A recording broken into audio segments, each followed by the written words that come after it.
નમસ્કાર. સમર્પણ એકેડેમી ગોધરામાં આપનું સ્વાગત છે.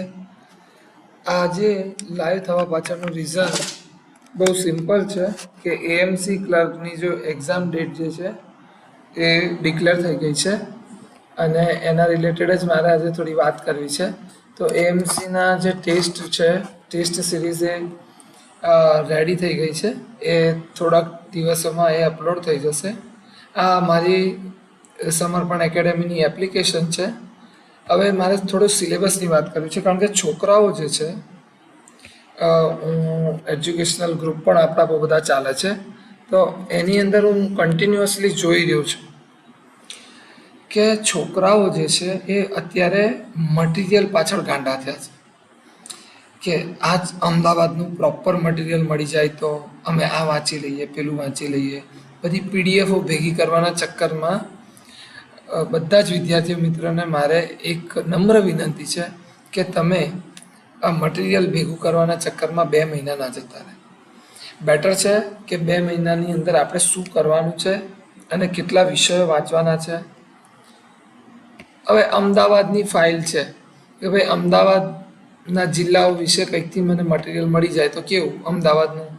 તો ભાઈ અમદાવાદ સિટીના 15 માર્ક્સ છે, તો તમે ગુજરાતના જિલ્લાઓ માટેની કોઈ બી સારી ચોપડી લેશો તો તમારે આ ચેપ્ટર, આ જે અમદાવાદ વિશેની જે માહિતી છે બધી તમને મળી જશે. બીજું, અમદાવાદની અંદર જે ઓલ્ડ અમદાવાદના પ્રશ્નો છે એ જ પૂછે છે. જેવી રીતે મને યાદ છે એએમસીની પાછલી એક્ઝામની અંદર સવાલ પૂછ્યો હતો કે દિલ્હી દરવાજા, જામા મસ્જિદ, લાલ દરવાજા, 3 દરવાજા નો આનો પૂર્વથી પશ્ચિમ તરફનો ક્રમ કયો છે. તો હવે એ ટાઈપના પ્રશ્નો પૂછે તો હવે તમે અમદાવાદ તમે વાંચી બી કાઢ્યું હશે તો પણ જો અમદાવાદ ફરેલા નહીં હોય તો તમને નહીં આવડે.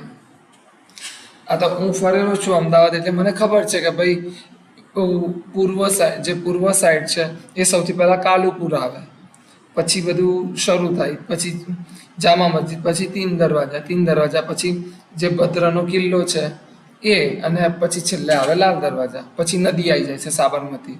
તો કહેવાનો તાત્પર્ય એ છે કે તમે આ 15 માર્ક્સના ચક્કરમાં તમે તમારો કિંમતી સમય બરબાદ કરી રહ્યા છો. એના કરતાં વધારે આ બેઝિક કમ્પ્યુટરના જે માર્ક્સ છે, જે control C, control V, HTTP, પછી અત્યારે એઆઈ જે છે ટૂલ્સ છે એના સવાલો, મતલબ કે એમના નામ સવાલો પૂછી શકે છે. તમને રિઝનિંગ સારું આવડે છે તો એ 10 માર્ક્સ લો. ઇંગ્લિશ ગ્રામર તમને નહીં આવડતું એવું માની લઉં છું, સોરી થોડો અવાજ ખરાબ છે એટલે. બાકી ગુજરાતી ગ્રામરની અંદર જોડણી, છંદ, જોડણી ભેગી ના થાય, સમાનાર્થી વિરુદ્ધાર્થી પણ ભેગા ના થાય. તો એની અંદર સર શું કરાય? તો જો સમાનાર્થી વિરુદ્ધાર્થીની અંદર કાયદેસર જેટલા યાદ રહે એટલા કરવાના, બાકી બધું ભગવાન ભરોસે છોડ દેવાનું. છંદ, અલંકાર, સમાસ આ તમને કમ્પ્લીટ આવડવા જોઈએ. સંધિ જોડો આવડવું જોઈએ. શબ્દ સમૂહમાં એક શબ્દ એ આવડે, બરાબર, એ તમે વાંચશો તો આવડશે. સમાનાર્થી વિરુદ્ધાર્થીની જવાબદારી હું કેમ નથી લેતો? કારણ કે એ જે છે એ તમારા લખવા પર, લખાણ પર ને તમારા વાંચન ઉપર જાય. હવે તમારું વાંચન ઓછું હશે જે તે વખતે સ્કૂલિંગ સમયે, તો તમે નહીં કરી શકો. હવે આવે છે આપણો હોટ ફેવરેટ કે ભાઈ જનરલ નોલેજ, બરાબર. એની અંદર છે જનરલ એડમિનિસ્ટ્રેશન એટલે પોલિટી, સમજી લો.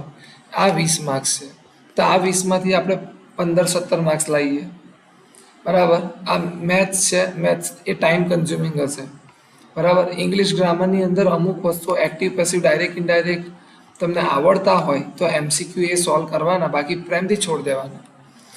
રિઝનિંગના 10 પૂરા આવવા જોઈએ, કમ્પ્યુટરના 15 પૂરા આવવા જોઈએ. અને અમદાવાદના જે છે એ 15માંથી 10 સવાલો ઇઝી જ હશે કે ભાઈ સીદી સૈયદની જાળી છે એ કઈ શૈલીમાં તૈયાર થઈ છે, તો ઇન્ડો ઈરાની શૈલી.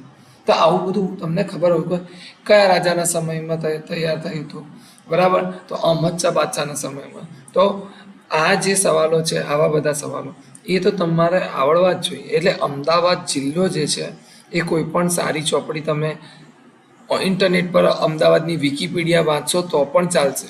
હવે તો છે ને ગુજરાતીમાં વિકિપીડિયા આવે છે, બરાબર. હવે એરેથમેટિક એબિલિટી એટલે કે તમને સાદુ રૂપના દાખલા પૂછશે. કેવા? સાદા રૂપના દાખલા. તો એ તમને આવડે. મેથ્સની અંદર નફો ખોટ ટકાવારી ટ્રેન સંબંધિત આ બધું માનીને ચાલો. આ સવાલો હશે હશે ને હશે. તો એ 5 સવાલો છે. તો આપણે એ 5 સવાલોમાંથી ટાઈમ કન્ઝ્યુમિંગ છે એટલે છેલ્લે કરવાનું. બરાબર. એ સિવાય આમાં બીજું કશું કરવાનું આવતું નથી. તો આટલો સિલેબસ છે. હવે રહી વાત સર તૈયારીનો એપ્રોચ શું હોવો જોઈએ, તો હું મારા પર્સનલ એક્સપિરિયન્સથી કહું છું કે જો 2 મહિના તમને એવું લાગે છે બહુ બધા છે, હકીકતમાં એવું છે કે 2 મહિના વધારે ટાઈમ ના કહેવાય. એમાં નવરાત્રિનો ટાઈમ ને આ બધો આજુ બીજી બધા તહેવાર મતલબ કે આ રવિવારના અને કોઈ ભાઈબંધ જોડે જતા રહ્યા અને આ તે બધો એ બધો સમય માઇનસ કરો તો તમારી જોડે હાર્ડલી મહિનો રહેશે. દિવાળી બી આવી જશે ને, બરાબર. હવે ખાલી ને ખાલી તમારી જોડે એક જ અપ્રોચ હોવો જોઈએ. ટેસ્ટ આપો, ટેસ્ટ આપ્યા પછી ખોટા પડ્યા છે એ ટોપિક જુઓ, એ ટોપિકની નોટ્સ બનાવો. ટેસ્ટ આપો, પાછા ટેસ્ટમાં ખોટા પડ્યા છે એ ટોપિક જુઓ, એની નોટ્સ બનાવો, એની પ્રેક્ટિસ કરો. સપોઝ માની લો કે ગણિતમાં વધારે ખોટા પડી રહ્યા છે, માઇનસ ના થવા જોઈએ. મેઇન વસ્તુ શું છે? માઇનસ ઓછા થાય. અગર તમે 100માંથી 70 ટીક કરો છો કોઈ વાંધો નહીં, પણ બાકીના 30 જો માઇનસ થયા તો તમારા 70માંથી બી લઈ જશે. બેટર છે કે 70 તો પરફેક્ટ 70. સમજણ પડી રહી છે શું કહી રહ્યો છું? તો જે ખોટા પડી રહ્યા છે એને રિપીટેડલી શું કરો તમે? રિપીટેડલી ઇવેલ્યુએટ કરો કે ભાઈ નોટ એક ચોપડો બનાવી દો અલગ કે આ મને નહીં આવડી રહ્યો. ક્રમ કસોટીનો દાખલો છે, ઇઝી છે પણ મારે ખોટું જ દર વખતે પડે છે, તો એ નોટ્સ બનાવી દો.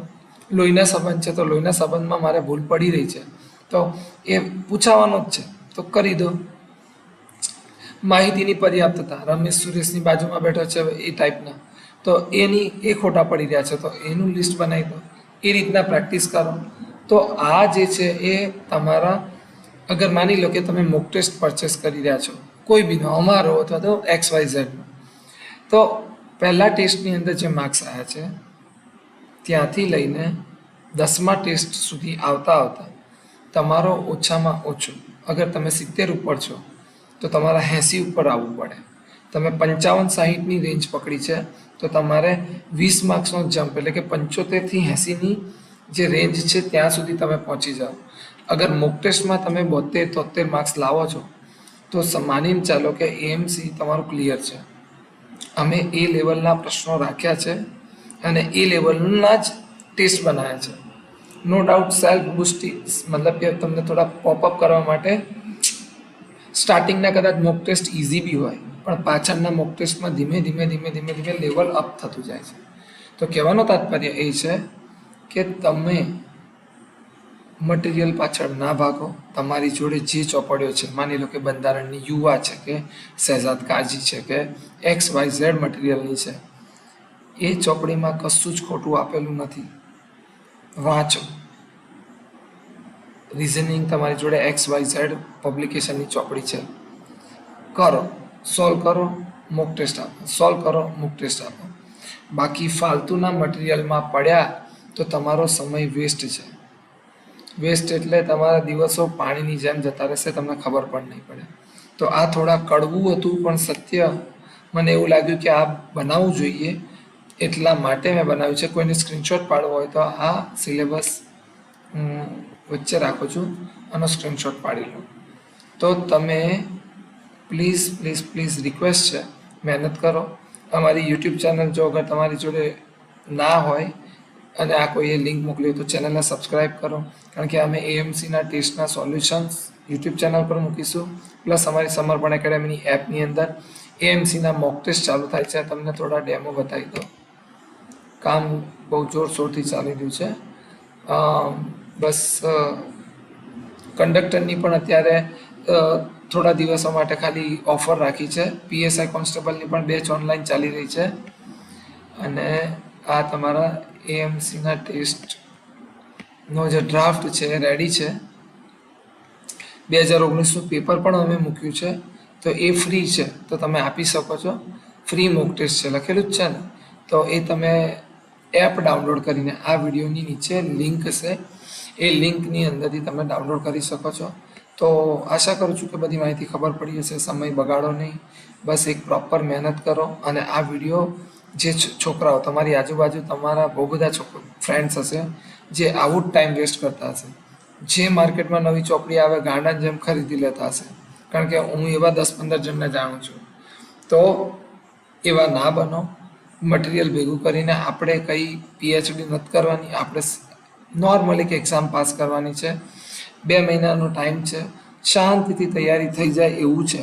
પણ તમે મટીરિયલના ચક્કરમાં પડ્યા તો તમારો સમય વેસ્ટ જશે. તો આઈ હોપ કે તમને મારી વાત સમજણ પડી હશે. જય હિન્દ, જય ભારત.